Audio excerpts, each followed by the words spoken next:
Olá, meus queridos, tudo bem com vocês? Se houver algum barulho aí no fundo, o ventilador está um pouquinho quente hoje.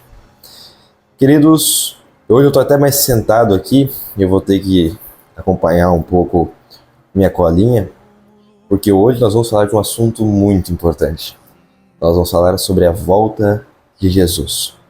O evento que marca a história do cristianismo e provavelmente um dos fatos, a última real promessa de Cristo a se acontecer. Nós vimos quais são alguns dos sinais da volta de Cristo. É claro, o tempo é muito curto e não deu para abordar todos.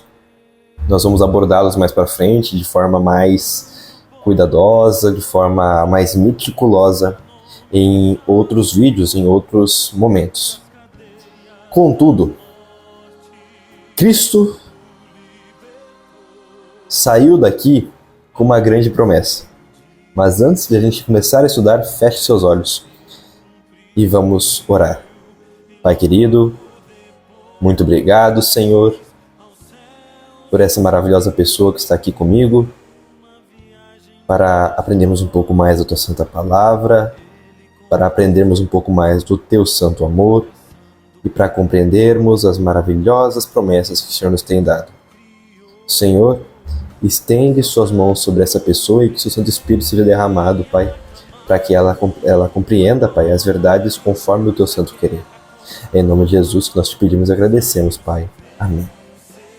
Querido, é muito bom que você tenha uma Bíblia junto. Eu já devo ter comentado isso, mas é muito importante você ter uma Bíblia junto com você. Afinal, nós estamos estudando a Bíblia.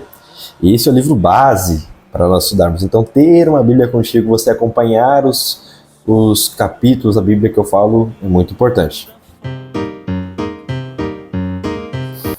Em João, no capítulo 14, do verso 1 ao verso 3, diz bem assim, espero que você tenha ido buscar a sua Bíblia, diz bem assim, não se turbe o vosso coração, credes em Deus, credes também em mim, na casa de meu Pai há muitas moradas, se assim não fora, eu vou-lo teria dito, pois vou preparar-vos lugar, e quando eu for e vos preparar lugar, voltarei e vos receberei para mim mesmo, para que onde eu estou estejais vós também.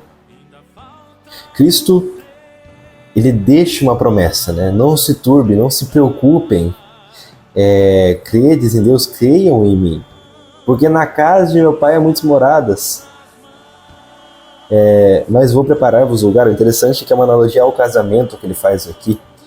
Como o noivo desposando a sua noiva e indo durante um ano preparar um lugar para os dois morar, depois retornando a buscar a noiva.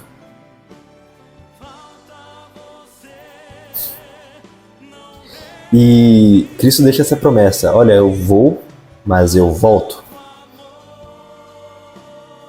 Só que, por quê? Né? Vamos compreender agora. Sabendo que Cristo vai voltar, nós podemos marcar uma data para a volta de Cristo? Existem algumas pessoas tentando marcar, mas Mateus no capítulo 24, exatamente, a gente vai voltar para Mateus 24, nós estudamos ele semana passada, mas Mateus 24 é um capítulo muito importante da Bíblia. Toda a Bíblia é importante. Então, vamos com calma. Mateus 24, 36 diz bem assim, mas a respeito daquele dia e hora ninguém sabe, nem os anjos do céu, nem o Filho, senão o Pai. É claro, nesse momento Jesus estava no meio do povo, então ele realmente não sabia, agora ele sabe. Então, Cristo fala assim, olha, se nem os anjos do céu sabem, então realmente não tem como nós ficarmos marcando data sobre isso. Em Mateus 24, do 30 ao 31, diz bem assim, então aparecerá no céu o sinal do Filho do Homem, todos os povos da terra se lamentarão e verão o Filho do Homem vindo sobre as nuvens do céu, com poder e muita glória. Versículo 31. E ele enviará os seus anjos com grande clangor de trombetas, os quais reunirão os seus escolhidos dos quatro ventos, de uma a outra extremidade dos céus. Então, Cristo prometeu que voltaria. Ele avisou que não tem como marcar data, que nem os anjos do céu sabem quando Jesus voltaria, senão o Pai, nesse momento também ele sabe. E o primeiro detalhe sobre a volta de Cristo é que aparecerá no céu o sinal do Filho do Homem e todos os povos se lamentarão e verão o Filho do Homem. A volta de Cristo é totalmente visível. Não tem como falar que ela vai ser secreta, porque a Bíblia é muito enfática ao dizer que todos os povos verão o Filho do Homem vindo nas nuvens do céu. Ou seja, se falarem que Jesus está em algum lugar, se você não viu ele nas nuvens do céu, não confie, porque a Bíblia é muito enfática ao dizer que todas as pessoas verão a Jesus voltar. Apocalipse 1:7 também tem uma coisa muito interessante sobre a volta de Jesus. Apocalipse, capítulo 1, versículo 7. Olha que aspecto interessante que nós temos aqui. Diz bem assim, ó. Estou com coceira no nariz, eu peço desculpa para vocês. Apocalipse 1, 7 diz bem assim: Eis que vem com as nuvens e todo o olho verá, até quantos o transpassaram. E todas as tribos da terra se lamentarão sobre ele. Certamente, amém. Então, de novo, enfatizando, todo o olho verá. E ela ainda dá um detalhe a mais, até aqueles que o transpassaram. A gente chama isso de ressurreição especial. Aqueles que vão ser ressuscitados somente para ver Jesus voltar. Aqueles que participaram da crucificação de Cristo. Atos 1:11. Também nós temos um verso interessante. Nós vamos dar uma sambada pela Bíblia hoje. Nós vamos dar uma caminhadinha por ela. Nós vamos passar mais versos e eu quero que vocês me acompanhem, queridos. Então não deixe de estudar com a sua Bíblia. Se possível, marque esses versos. Vá lê-los novamente. É muito importante. A Bíblia é um livro que não pode ser deixado de lado. Não pode ser levado de qualquer jeito. Atos 1, versículo 11, diz bem assim: Eles disseram, Jesus foi ascendido aos céus. Os apóstolos estavam olhando ainda para os céus. Eles disseram: Varões galileus, por que estáis olhando para as alturas? Esse Jesus, que dentre vós foi assunto ao céu, virá do modo como viste subir. Ou seja, a ênfase sobre a volta de Cristo é que ele voltará nas nuvens dos céus, todo olho o verá.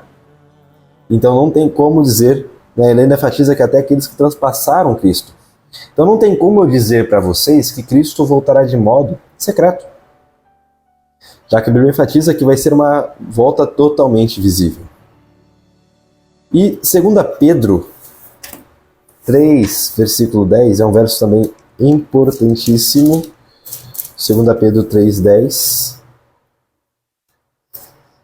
3:10. Essa Bíblia eu estou com ela não há muito tempo, então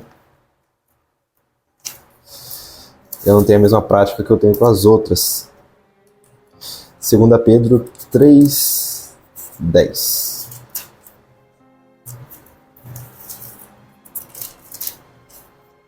Diz bem assim, ó. Virá, entretanto, como ladrão o dia do Senhor, no qual os céus passarão com estrepitoso estrondo, e os elementos se desfarão abrasados. Também a terra e as obras que nelas existem serão atingidas. E ainda Pedro continua: Visto que todas essas coisas hão de ser assim desfeitas, deveis ser tais como os que vivem em santo procedimento e piedade. Então, Pedro deixa mais um fato. A volta de Cristo é como um ladrão. Nós não sabemos quando o ladrão vem. A única forma que nós temos de nos prevenir contra a vinda de um ladrão é apenas quando nós nos preparamos e cuidamos da segurança, estamos sempre em estado de alerta. A volta de Cristo é do mesmo modo. Nós temos que estar em alerta, vigiando em oração e estudo da palavra de Deus. Isso é um fato imprescindível. Agora nós vamos ver também sobre um fato. O que vai acontecer com os vivos? O que acontecerá com os vivos quando Jesus voltar? O que acontecerá com os vivos? Vamos lá para 1 Tessalonicenses.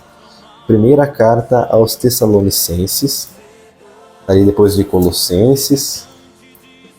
Então é Filipenses, Colossenses e nós temos Primeira Tessalonicenses. Aqui. No capítulo 4, versos 16 e 17. Na verdade, aqui vai dizer, além dos vivos, vai falar o que vai acontecer com os mortos. Ué, Rafael, mas os mortos não estão no céu? Os mortos não estão no inferno, no céu? Você provavelmente não assistiu o estudo sobre a morte. Vai lá e assiste. Nós vamos ver algo muito interessante. A morte é o descanso. E aqui é mais uma das ênfases que a Bíblia dá. 1 Tessalonicenses, capítulo 4, versos 16 e 17, diz bem assim: Portanto, o Senhor mesmo, dado a sua palavra de ordem, ouvida a voz do arcanjo e ressoada a trombeta de Deus, descerá dos céus, e os mortos em Cristo ressuscitarão primeiro. Depois nós, os vivos, os que ficarmos, seremos arrebatados juntamente com eles entre as nuvens para o encontro do Senhor nos ares. E assim, estaremos para sempre com o Senhor. Olha que maravilha! E para completar um pouquinho, vamos para 1 Coríntios, primeira carta aos Coríntios, capítulo 15. Primeira carta aos Coríntios, capítulo 15. Nós temos o capítulo 13, que fala sobre amor, o capítulo 14, que fala sobre os dons de línguas, e o capítulo 15 tem mais um verso muito interessante, versículos 51 ao 54. Diz bem assim, Eis que vos digo um mistério. Nem todos dormiremos. Aqui Paulo se refere à morte, como um descanso. Nem todos dormiremos, mas transformados seremos todos, no momento, num abrir e fechar de olhos, ao ressoar da última trombeta. A trombeta soará, os mortos ressuscitarão incorruptíveis, e nós seremos transformados, porque é necessário que este corpo corruptível se revista da incorruptibilidade e que o corpo mortal se revista da imortalidade. Olha que maravilha, que maravilhoso é. Quando Cristo voltar, os mortos em Cristo, aqueles que morreram com a vida devotada ao Senhor, aqueles que viveram de acordo com a luz que tinham, esses mortos serão ressuscitados. Ressuscitados já glorificados, já transformados. E nós, os que estivermos vivos, seremos transformados para que esse corpo corruptível seja revestido da incorruptibilidade, o nosso mal, o nosso pecado seja retirado de nós para sempre. Não pelos nossos méritos, mas porque Cristo fez por nós. Olha que maravilhoso. Quando Jesus voltar, reencontraremos os nossos queridos que já se foram. E mais, acabará o pecado para nós. Acabará a dor para nós. Porque seremos transformados por Cristo Jesus. Aqui vivemos o processo de santificação. Quando Cristo voltar, será a transformação real. É maravilhoso pensarmos isso. Nem todos dormiremos, nem todos morreremos. Nem todos iremos para o pó da terra. E aqui enfatiza o fato que nós não vamos para o céu ou para o inferno quando morremos. Isso é balela, isso não é bíblico. Todos os que viveram em Cristo serão ressuscitados quando Jesus voltar. E nós que estivermos vivos seremos transformados. Glória a Deus por isso. E aí vem a pergunta. Rafael, beleza. E aqueles que estiverem vivos, mas não estiverem salvos? O que acontecerá com eles? Então, Apocalipse 6, nós veremos, já o ponto mais triste, acontecerá aos perdidos, mas também é um dos pontos da misericórdia de Deus. Deus não vai permitir que eles estejam num lugar que eles não queiram estar. Imagina, se você não consegue passar aqui 1 hora com Cristo, procurando a palavra, estudando a palavra, quanto mais a eternidade. A gente vive uma vida de hipocrisia, de egoísmo. A gente é tão egoísta que a gente quer ir para o céu para viver eternamente, não para viver com Cristo. O céu tem como única função vivermos eternamente com o nosso Senhor. Apocalipse capítulo 6, verso 15 ao 17. Os reis da terra, os grandes, os comandantes, os ricos, os poderosos e todo escravo e todo livre se esconderam nas cavernas e nos penhascos dos montes, e disseram aos montes e aos rochedos: cai sobre nós, escondei-nos da face daquele que se assenta no trono e da ira do Cordeiro, porque chegou o grande dia da ira deles, e quem é que pode suster-se? Capítulo 9 também, verso 6. Naqueles dias, os homens buscarão a morte, e não a acharão. Também terão o ardente desejo de morrer, mas a morte fugirá deles. E 2 Tessalonicenses, complementando um pouco mais o assunto, 2 Tessalonicenses, capítulo 2, versículo 8. Então será de fato revelado o iníquo, a quem o Senhor Jesus matará com o sopro da sua boca e o destruirá pela manifestação da sua vinda. Ou seja, aqueles que foram os iníquos, aqueles que não viveram para Cristo. Primeiramente, eles buscarão esconderijo nas cavernas, eles procurarão a morte, não o encontrarão a princípio, mas com a própria presença, a aparição de Cristo nos céus, isso já será o suficiente para destruí-los. Porque a glória divina, se nós mesmos estivermos salvos, não tivermos sido transformados pela graça divina, nós também seríamos consumidos. A diferença é que nós seremos transformados e por isso não será afetado a nós. Mas aqueles que já estarão sem o Espírito Santo, aqueles que não foram transformados, ao pecador só resta destruição. Ao pecador que não aceitou a graça divina. E a Bíblia fala de algumas ressurreições. A Bíblia fala de algumas ressurreições que acontecerá no tempo do fim. Olha, João 5, verso 28 e 29, fala um pouquinho sobre isso. João 5, verso 28 e 29. Nós estamos próximos do fim. Fique aqui, marque esses versos. Não pare, não pare. O que Satanás mais quer que você pare agora. Não pare esse vídeo. Continue. João 5, verso 28 e 29 diz bem assim: não vos maravilheis disto, porque vem a hora em que todos os que se acham nos túmulos ouvirão a sua voz e sairão. Os que tiverem feito bem, para a ressurreição da vida, e os que tiverem praticado mal, para a ressurreição do juízo. Ou seja, nós estamos falando aqui de duas ressurreições. Uma ressurreição dos justos para a vida e dos ímpios para o juízo, para a destruição. Não temos um inferno eterno na Bíblia. Esse é um conceito da Idade Média. Foi inventado para amedrontar as pessoas. Então nós teremos duas ressurreições na Bíblia. E Daniel, no capítulo 12, ele vai dar continuidade ao tema. Vou abrir aqui Daniel. Daniel, capítulo 12, versículo 2. Muitos dos que dormem no pó da terra ressuscitarão, uns para a vida eterna e outros para a vergonha e horror eterno. Então, duas ressurreições. Uma dos justos para a vida e uma dos ímpios para a destruição. E agora, qual que vai ser o delay? O tempo entre uma ressurreição e outra? Será que vai acontecer no mesmo tempo? Vai ressuscitar os vivos, vão ser levados para o céu e logo ressuscitarão os ímpios que já estão morridos e serão destruídos ali na hora? O que vai acontecer? Qual que é o tempo que acontece? Vamos lá para Apocalipse, verso 20, verso 6. Capítulo Apocalipse 20, verso 6. É meio ruim trabalhar com uma mão, mas vamos lá. Apocalipse 20, verso 6 diz bem assim: bem-aventurado e santo é aquele que tem parte na primeira ressurreição. Sobre esses, a segunda morte não tem autoridade.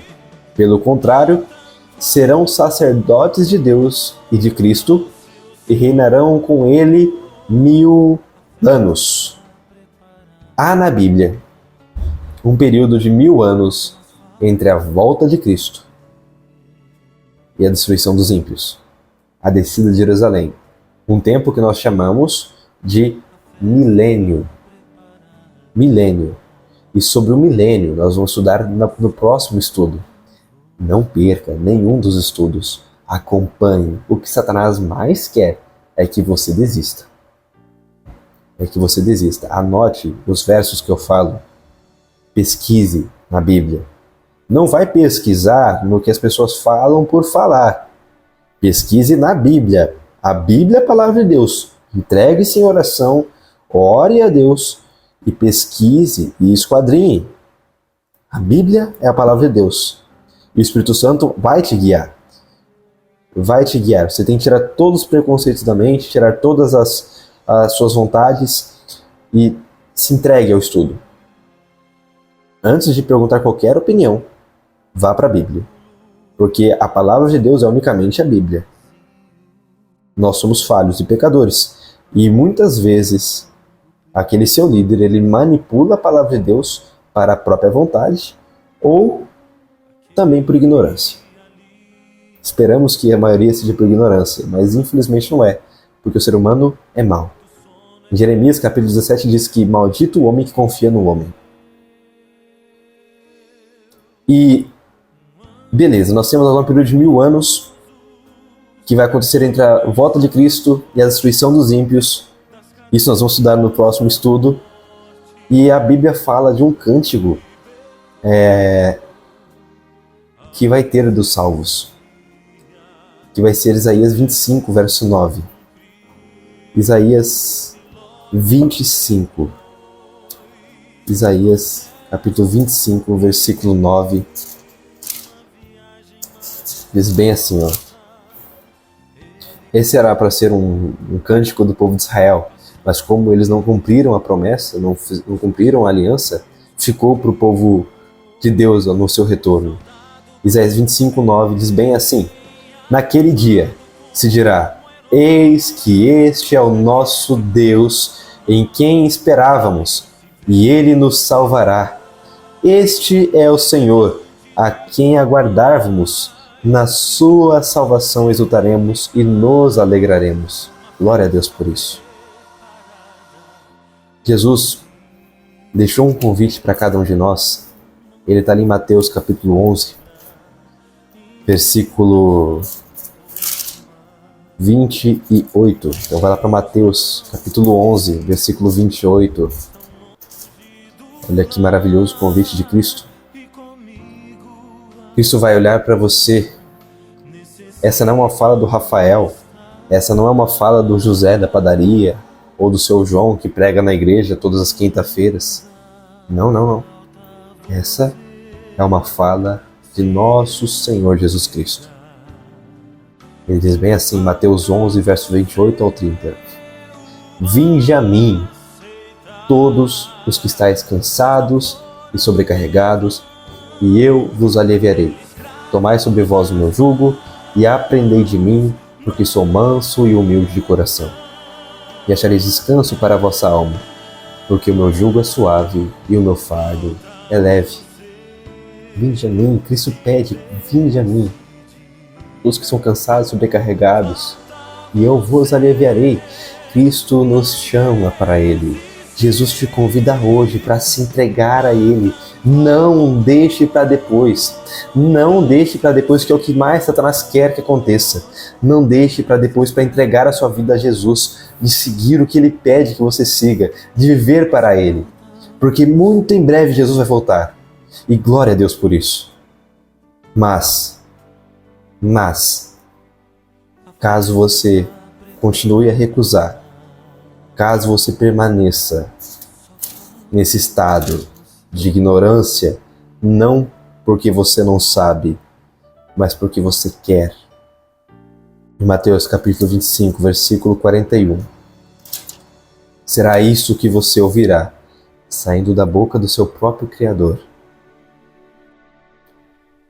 Então o rei dirá também aos que estiverem à sua esquerda: Apartai-vos de mim, malditos, para o fogo eterno, preparado para o diabo e seus anjos.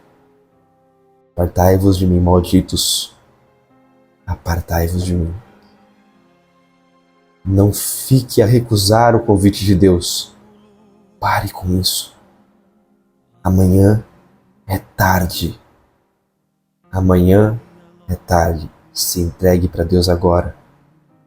Se entregue para Cristo agora. Não há por que você esperar mais. Ó querido, feche seus olhos. Vamos orar. Senhor poderoso Pai, tenho esse teu filho junto comigo neste momento, Senhor. Ele quer se entregar a Ti. Ele sente no coração que ele precisa se entregar a Ti, Senhor. Pai querido, estenda suas mãos sobre ele. Estenda suas mãos sobre este filho. Derrame o Espírito Santo sobre ele neste momento. E conduza-o, Pai, para tomar a decisão junto a Ti. Que ele Te aceite. Que ele viva, Pai. E se ele decidiu neste momento aceitar-Te, ó glória a Ti, Pai. Que o Senhor transforme a vida dele, que o Senhor guie a vida dele e que ele continue nesses estudos, Pai, para que o Senhor me usando, Pai, como teu instrumento, ele aprenda um pouco mais das suas palavras e viva conforme o teu santo desejo, meu Senhor.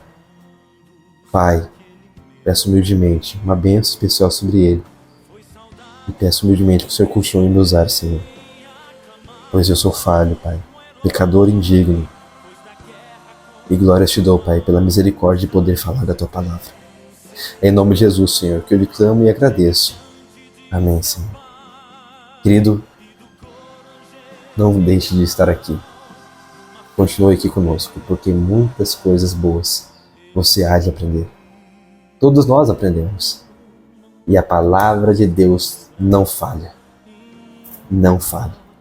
Não vá pelo que as outras pessoas dizem. Não vá pelo que as outras pessoas pensam. Vá pelo que está escrito na palavra. Pois foi dela que Jesus usou. Foi dela que os apóstolos utilizaram. Foi dela que João se utilizou ao escrever Apocalipse e o livro de João. Foi dela que todas as pessoas que são classificados como os heróis da fé se utilizaram. Porque ela é a palavra do Deus Todo-Poderoso. Vá para a palavra. Continue aqui conosco. Até mais, meu amigo. Te vejo no próximo estudo.